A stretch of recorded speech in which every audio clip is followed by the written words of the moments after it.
ती पेटवून बॉक्स मध्ये धरली आहे. मी आरसा आणला आहे आणि तो आरसा मला मॅडमने बॉक्स मध्ये ठेवून दिला आहे. धनश्री तू काय आणलास? नंदिनी मी लेझर आणली आहे. भाग्यश्री तू काय आणलास? बॉक्स आणि पॉलिथिन पेपर आणला आहे. मॅडमने मला पॉलिथिन पेपर आधीच बॉक्सला जोडून दिलेला आहे. चला आता आपण प्रयोगाला सुरुवात करू. धनश्री चला आता मी लेझर आरशावर टाकते.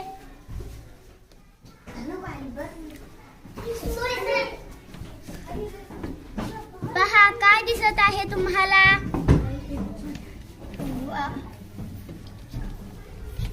पहा काय दिसत आहे तुम्हाला? नंदिनी आम्हाला तुझ्या लेझरने प्रकाश आरशावर टाकला आहे. तो प्रकाश पॉलिथिन पेपर वरून परत येत आहे. असेच प्रकाशाचे परावर्तन असते.